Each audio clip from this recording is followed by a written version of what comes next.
Hey, welcome back, everybody. It's time once again for Closing the Wealth Gap. The one show, maybe the only show that shows you how to close the wealth gap in your own life. With the man who's done it for many, our wealth coach himself, Tyrone French. Hey, Tyrone. Hey, everyone. Welcome to another episode of Closing the Wealth Gap. I'm your host, Tyrone French. And right off the bat, what I'd like for you to do is download my free mobile app. I priced it so everybody can actually have this thing in their phone and walk around and receive some content that I think will actually scale your business or your personal life to the next level. All I want you to do is go to TyroneFrenchApp.com. That's TyroneFrenchApp.com. Or go to my website if that's too much for you to type in. Just go to TyroneFrench.com.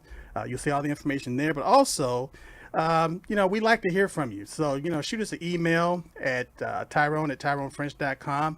Or if you're up late at night and you want to, just chime in, call my office. My office is available to you 24 hours a day, 7 days a week. It's a toll-free number. It is free. The number is 877-296-5192. Again, that number is 877-296-5192, 24 hours a day, 7 days a week. And again, send us your questions, and maybe we'll take your question and put it on the air. But without further ado, I'm going to get into this because I have a very distinguished guest on hold right now. We're going to bring him in a few minutes. But the first thing I want to do is talk about some of this gentleman's accolades. First of all, I've been knowing this guy over 40 years. We served in the United States Navy together. He was a prolific basketball player in the Navy. And the thing is, some of the highlights, we were stationed on this island called Guam in the Northern Pacific. And one of the highlights of the weekend was to go to the gym and watch these basketball games and boxing events. And so he was an exceptional point guard. As a matter of fact, you would look at this guy and wonder why he wasn't in college playing basketball or in the NBA. But because of his distinguished career playing basketball, he was recognized. And a lot of people don't understand this, but they know about the Hall of Fame as far as the Basketball Hall of Fame and the Football Hall of Fame and Baseball Hall of Fame. But a lot of people don't understand or recognize the Military Hall of Fame. There's a Military Basketball Hall of Fame for exceptional basketball players, and this gentleman is an inductee, 2025 inductee to the Military Basketball Hall of Fame, and I am proud and honored to call this gentleman a friend of mine. I'm going to bring him in right now. His name is Thomas L. White III. How you doing, buddy? I'm doing pretty good. How you doing today, Tyrone? I'm doing well, man. Doing well. I'm just a little bit excited about having you on. We talked about, having the podcast together, and I'm just excited that day is finally here, so that my audience can hear your wisdom and philosophy, but also just to talk about your faith and belief that you had to have in order to accomplish some of the things that you accomplished. So, first of all, just give us a little background. Where are you from, and what prompted you to go into the military? Well, first of all, let me tell you, I'm honored to be a guest on your podcast. Okay, and I was born and raised in Detroit, Michigan. Okay. What prompted me to go into the military was that I actually couldn't find a job coming out of high school. Okay. And I came from a very dysfunctional background. No one had ever really spent time with me to tell me about benefits of college and things of that nature right there. So I was trying to find a way out of Detroit because I loved basketball. I loved sports and I loved traveling. I had been doing that since I was probably about 10 years old. Okay. I came into the military, and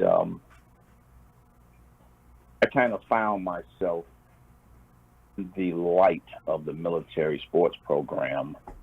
By them, some of the higher ranking people saw me play ball and box and things of that nature. And then, then the journey started in the military. Right. That's what basically me around the world. I just so happened to be able to make some of the higher level teams in the military, and that's where it all started at. For me, that's where it all started. Well, here's the thing. One of the things I want to highlight, because you were a avionics electrician in the military. We were in the squadron together, VQ-1, stationed at Agana, Guam. And how was it? How did it come about? Because I know, a lot of times the squadrons kind of, they want you to focus on what you came into the military for, which is to work on aircraft as an electrician. How did you balance that between working your rate in the military and also playing basketball? Well, the way the military is structured, as you know, we have a job to do what we signed up to do, which is to serve and protect the country. Right. But there's a lot of programs that are offered in the military that are basically for health, morale, and welfare. Yes. Right. And military personnel need those programs because of our job and the seriousness of what we do, 24 hours a day, 7 days a week under the UCMJ. So these programs are basically out there. There's intramural sports. Those are the things that you like to do. When you get off work and you have time, there are somewhat base leagues set up for you to participate in these extracurricular activities. Right. Right. Me coming from a basketball background, so to speak, I just kind of found my way to the gym whenever I got off work. It kept me busy. It kept my health right. Kept my mental right, in order to be able to do what I signed up for the country. So that's how that actually came about. Now, the reason I brought this up is because there's going to be some listeners out there, and they're thinking about joining the military. And, they may play basketball, they may play football, they may play baseball, and they really don't associate being able to continue with their career in the military, because again, like you said, they sign on the dotted line, they raise their hand and take that oath to defend the Constitution of the United States from all enemies, foreign and domestic. But they don't see the flip side as far as getting into the military and understanding, for morale purposes, the military will promote you playing on specific teams just to keep people from not sitting in the barracks all day long and not having anything to do. That's why they offer these programs. So right. what I was trying to get to, and we're trying to get at, is you were so prolific based on what you did as a point guard, but it also led you to another accolade that a lot of people don't understand, that you could literally take your degree, take your as far as this hobby that you have, to another level and be recognized. So can you explain what it felt like to be, after all these years, to be recognized and to make it into the Military Basketball Hall of Fame? Well, yes, I can. I actually went into basketball. I used to tell people it was my saving grace. I didn't know what I was going to do coming out of high school again, right, and coming into the military. I knew I wanted to be an electrician, and basketball, because of my dysfunctional childhood, was where I felt God put me on that court to not only teach me about leadership and how to build teams, it taught me about how to deal with people and how to deal with life obstacles and how to work your way through them. Right. The objective for me in basketball was to always win, of course, but it was to make my teammates better. It was to make them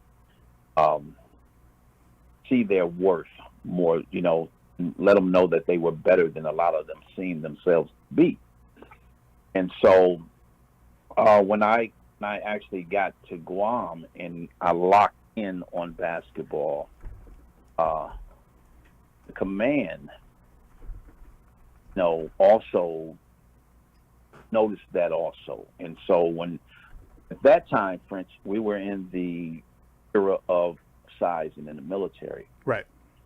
So there was a lot of more people in the military, a lot of more talent in the military. There were guys who had already played Division I ball in a lot of the universities across the country who, for whatever reason, maybe didn't go to the NBA or whatever, but they found themselves in the military for benefits that it offered, along with them representing their country. Right. Right. So that's how they first saw me. So we also get used somewhat as a recruiting tool. Right. Exactly. Because a lot of them guys, young people, don't know that you can further your passion. The military, they offer that many programs. Well, see, but you were all Navy NBA player, so you also played with David Robinson. If I'm not mistaken, is that correct? I did. I was on the first Navy team in the inner service to ever win the gold medal. I was one of the original 12 to play in the most prestigious tournament that the military actually had, and I was on the first team to ever win the gold medal. Now, the ironic thing was we won that gold medal back to back. And those tournaments take place all around the world. They might hold it in California. They may hold it over in Germany. It depends on where they're going to hold it that year. But it brings together the best ball players from every branch. Right. It's really a big thing. Back when I first started, it used to be on ESPN, and I think this last one was on CBS Sports. So they're making a comeback as far as rebuilding their recreational programs also. The point that Right, but the point that I'm really trying to make, like going back to our listeners that's listening into this conversation, they have no idea that this is possible. Yeah, most of them don't, French. You have to be dedicated. You have to have that kind of drive, be dedicated to your craft, and be willing to put the work in. And so a lot of guys come in and they just play locally around the base, not ever being aware of the trajectory of that program, where it goes, how it can take you from the base to your inner service tournaments, to your Pan Am games, your CISM games, and ultimately to the Olympics if you go that far with it. Right. So let's take it let's take it a little bit personal though, a little bit because again, you were the point guard playing with David Robinson. Did you ever have to make sure he was in the right place at the right time, and kind of like insist him being in the right place at the right time? Now, not trying to use profanity, but no. I get what you're saying, but many times you have to do that because the point guard is an extension of the coach on the floor. Right. One of the main things about being a point guard is having a very, very high IQ for the game, right? And I prided myself on having a great work ethic and having a high IQ for the game. So because I always realized that when I ran into somebody that was equal in talent, how do you separate yourself from them in any field? Well, it's usually your work ethic, your IQ for whatever it is that you're doing. So I put that kind of work in. And yes, I had to correct Dave and a lot of other players. It's just like they could correct me, as a right. point guard, because the ultimate goal was to win the goal. And those who was willing to put the work in and break the game down and things of that nature, you could usually accomplish a goal. That's how it worked out. That's how it worked out for me. Right. When I first got to the All-Navy team, I had already won every major award that the military had to offer for basketball. I had won the MVP of the South Pac. I had won the MVP of the West Pac in the same year. And I got to that camp, I was probably averaging 38.7 a game without the three-point line. And that first year, I averaged 5 points with that team. But it was only because that's all they needed from me. Right. They needed a point guard, somebody that could run the show, someone that could get everybody in their spots and, and keep everybody motivated. So that's what you do. Mark of an all-star is not just about what you can add to your game, but sometimes it's what you can take off of your game for the betterment of the team. Right. So that's what I prided myself on, doing whatever it needs to be done to get us to where we were, destined to go or we desired to go, And so that's how it came about, And here's the kicker. All while you were doing this and having the time of your life, doing exactly what you love to do, you were wearing a uniform. Yes, I was. Yes, I was. In the military, serving your country and getting paid to do it, and trained. Trained, right. See, I had a lot of people along the path that recognized the talent in me and allowed me, because we're sailors. We go out on ships. We got deployments, But the program is so big that in most of the times when it came time for that season and the bigger tournaments around the world, they seek out who they consider to be the better ball players in the military, and they bring us together. Right. So I was able to be pulled off of ships during Desert Storm and Desert Shield, and sent out to California to perform in these inter service tournaments where we have all the upper echelon of the military there, plus the newspapers and everybody else.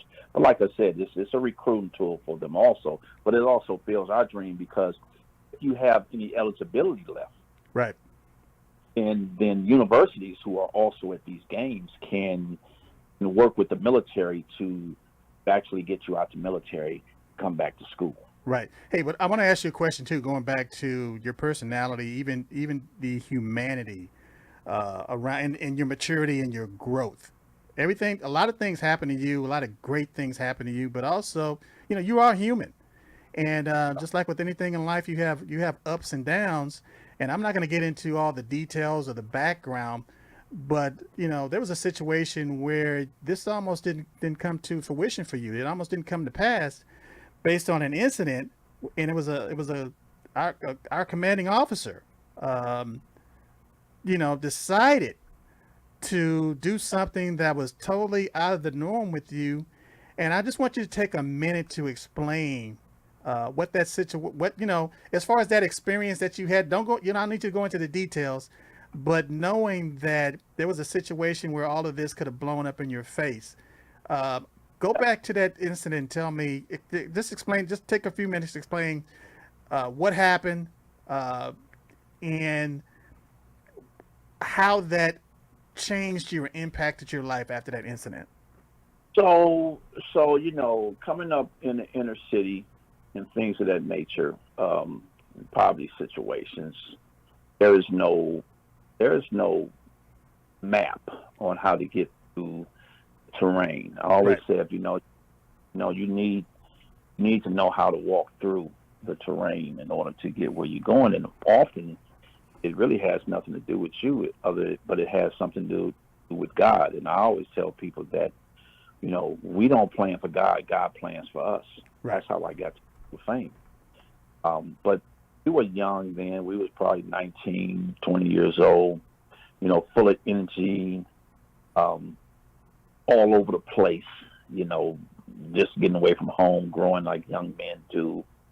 And a lot of us over in Guam, we were so far out, and it was all new to us.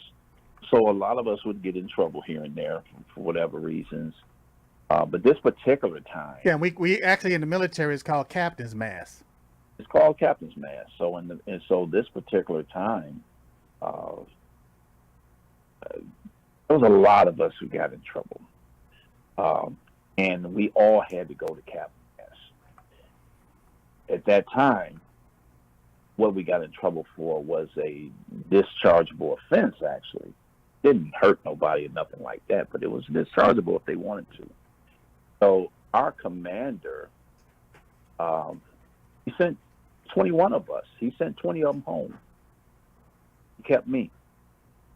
And he told me that, and know that you think you're going home, but you're not, right? Right. You're going to get barracks, right? He said, no, Petty Officer White, I see that you have a certain type of leadership that you don't realize you have. See how you draw, how people are drawn to you, right? So I'm going to take your crow, your stripe. I'm going to send you to the restricted barracks. I'm going to take some money, take some extra duty, but you're not going home. And had he sent me home, you know, all of this Hall of Fame and these accolades don't happen. Would have never happened. Would have never happened. Right? In fact, I seeked him out when I retired years later. And I said to him, sir, I'm Thomas White. I was in the squadron from 80 to 84. And I was just star athlete, and I got in some trouble, and you decided to keep me in the military. Since then, I have married. I've retired from the military. I've graduated college. I'm a published author now. And top that off, now I'm a Hall of Fame player in the military. So you know, you don't know a lot of times what's down the road for you, but you just have to have faith. You know, you're going to go through your growing pains, and you know, we're blessed that God puts people in your path that actually looks out for you sometimes when you're too young and naive to look out for yourself. So that's kind of what. Right. And I've lived a life of giving back and passing it forward too, to young men and women who are trying to find their way, you know, and letting them know that they are capable and they are often worth more than they give themselves credit for. You know, I'm glad you said that, because that's a perfect segue to get into your book. I mean, because a lot of people don't know that Thomas L. White III is a published author. And you wrote this book called Healing of a Divided Soul. And one of the things you talk about in your book is about giving, being a giving person. And for me, this show is closing the wealth gap. And I tell everybody, you know, that's willing to listen, that one of the things that you need to do in order to, because the fastest way to create wealth is to own your own business. And by owning your own business, what I'm saying is finding a problem and being a solution, being able to solve those problems, providing a service, being able to give. And then all of a sudden on the back end, just based on reciprocity, you receive. So real quick, we only got a few more minutes left. What prompted you to write your book, Healing of a Divided Soul? So, life experiences. That's really what brought it on, life experiences. And even when I was a little kid, I would write songs. I would give them away. I just loved to write, but I didn't really like writing when I was in school. It was ironic that went like that, and it played out that way. But by myself, I love to read and I love to write.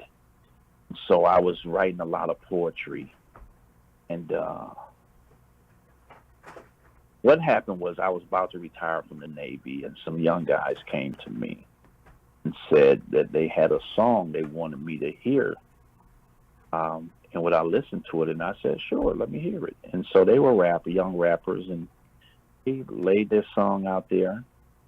They said, what do you think about it? And I said, well, it sounds more like you're writing about my life than yours. Okay? Because the things that we did growing up weren't, we were more ashamed of it, but that's all we knew. You guys glorify it as if it's some kind of badge of honor to wear. So I started writing this. I was trying to find out, French, what would replace this passion I had for basketball and boxing when I was ready to get out the military. And so I started writing, and it was so therapeutic. I Right. just started digging in and the poems kept flowing. And it was 5 poems at first. I could remember them verbatim. And then it was 10, and then it was 20, and it was 50, and they were still pouring out of me. But what I noticed was that there was a trajectory to all the pieces. It was writing from a lost place to a better place, right? A helping place, a giving place to people, to kids that are going through these things now. So I talk about everything in the book, it, from financial literacy to broken homes to drug-addicted families to just getting your life together, just the beauty of life. Right. So that's what came about the poem, the book. So when people say, hey, man, you didn't put your picture on the book. And I say, well, I wrote the book. There's a lot of spirits up in the book. Right. And so when they asked me, how do you write like that? And I said, conversation. Exactly. Right. Poetry is poetry. If you remove the faces, there lies the poetry. You have to know what it is that you're looking for. And to this day, I still get up at 4:30 in the morning and write every day, because I don't know what God is going to give me to write about. But I know whatever he gives me, I honestly dig into it, and I put it out there because I know it's going to reach where it's supposed to go. And so that was something that I found that I love to do, and it fell right into place right after the basketball doors started closing. As I was getting older, Well, I can tell you this though, what it took a great deal of faith to and continue to take faith to do what you do. But I got your book right here, and I'm going to read from your book on page 27. It talks about keep the faith. It says, the stronger you are in your faith, the less surprised you'll be in your success. The more you trust and believe in the Father, the more your life will truly be blessed. The more you understand that giving is more important than receiving, the less you'll worry about time on earth, and you'll know and get better after leaving. To me, when I read that, that hit home, because success is something that should surprise you. Success is not something that we pursue; it's something that we attract. And in order to be on this level, we call it, a frequency, and you're vibrating at a certain frequency. It takes that faith. It takes a great deal of faith to put those ideals and that idea and that energy in motion to become accomplished, and then to look back at a life after 6 decades, 7 decades, 8 decades, and say, look at a life well lived on a daily basis. So that's how your book inspires me. I would recommend anybody to go to Amazon.com and look at Thomas L. White III, Healing of a Divided Soul, because you'll be blessed by it. I know it blessed me, and it's one of those books that I have available to me, meaning that I have it out in the open. And sometimes I just stop and pick that book up and start reading, and it brings me back to that vibration, that frequency that I should be on, for me to stay in the now and to live in the now, so that I can accomplish the things that I want to accomplish and be consistent, that I can look back and see the successes. Go ahead. Tyrone, I go around speaking to a lot of people, and I tell a lot of people that we don't control life and time. Those are things that are controlled by God, right? And the reason why a lot of people can't seem to move forward is because they hold on to a history in which they can change absolutely nothing. Okay? Right. Your power is in the present. Exactly. Most people can't maximize their power because they're too busy bringing stuff from their past to the present, right? And that's one of the problem with a lot of people, is that they hold on to things that are beyond their control now. Every day that you wake up is a new day. It's just the new day to the rest of your life. And so you have to focus in the here and now. Exactly. I know, right? Talking to Tyrone and Paul, and I'm doing a podcast. And in this moment, I want to do something great, right? And for the future, right? And it also passed that back to young people coming up through life now, right? And so this is what the frequency and vibration and sound of us getting to the next step is all about right here. I believe that we are put here to help each other get through this realm and this phase of life. Yes, I agree. I truly believe that. I agree. And so my energy is directed that way, right? Because it's easier to help than it is to hurt. It's easier to build up than it is to tear down, right? And so it's your power. A lot of people don't think that they have a power, but I say, no, you do have a power. You all have a superpower, and that superpower is called choice. Okay? Your choices are your superpower because it directs where you're going in life. Okay? You can't stop all the things that come into your soul. You have something to do with what you put back out in the universe. Absolutely. And never forget, the universe is the world's greatest university. Okay? Say that again. Okay? Say that again, man. Universe, world, this university. Absolutely. Okay? No one can stop learning. You just have to have the desire to learn. All knowledge ain't good knowledge, but you need to understand what righteous knowledge is. Right? And as long as you're being fair with people and you respect people and you understand that God put us all here and we all have to learn to work together. We have to learn how to better society.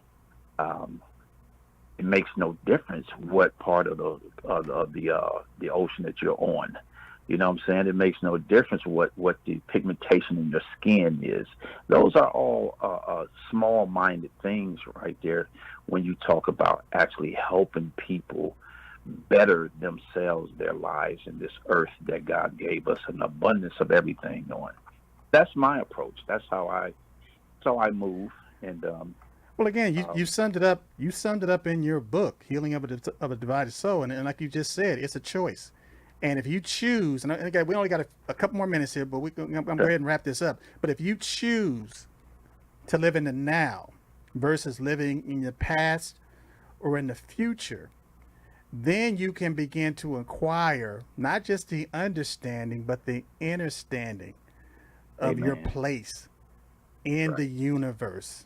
Like you said, in this university. So remember what Prince, I ain't going to hold you on this one, but remember this. We're all born. I said that a child to me is at its most brilliant point upon entering this world. Why? Because they're still connected to the universe, to nature, right? We come into this world understanding the ways of mankind, but we're not meant to stay in the understanding phase. Right. We're meant to cross that bridge to the understanding of mankind. Absolutely. Right? Absolutely. So that's how we have to move this thing forward. And just for some content and just for clarity, you have outer standing, right. You have understanding, and you have inner standing. And when you get to that, the bridge, like you just said, is understanding to get you to inner standing. But what you want to get out of is outer standing. Right. Well, I tell you what, man, it's been a joy talking to you today. Matter of fact, we have so many other things that we could talk about, but we're just short on time. So what I'm going to do is I'm going to bring you back. And as we're going out, what are some of the last thoughts that you have for the audience that you want to leave? Well, the main thing is the understand that this is about the betterment of humanity. We weren't put here to tear down. We were put here to maintain and to build. We weren't put here to actually create things of mass destruction. We was created here to actually build for the future, right? Yes. So takes courage sometimes to walk against the grain. Right. Right. That's what a true soldier is one who lives in courage. And, you take that stand that other people might not understand, or they might understand it, but they don't understand it. Right. So that is what we have to do, and each one of us together can make a difference. That's true. Hey, you know what? I tell people all the time, especially talking about being a veteran and associating, courage with different things. Because sometimes people just look at these, they look at words. They don't look at the meaning of the word. And I explain to people, it takes courage to get you out of that foxhole, to get you out of that norm, to get you out of that funk. But it takes confidence to keep you going. Right. So with that being said, where can they find your book? Where can my audience find your book? You can find it on Amazon. You can find through Barnes and Nobles. Okay. I usually have them on hand myself, but I generally send people through Amazon right now, because when you buy them from Amazon, you can actually put a review on them, right? That is how you literally tie into the literary giants. They look at the reviews to see Right. what people are following.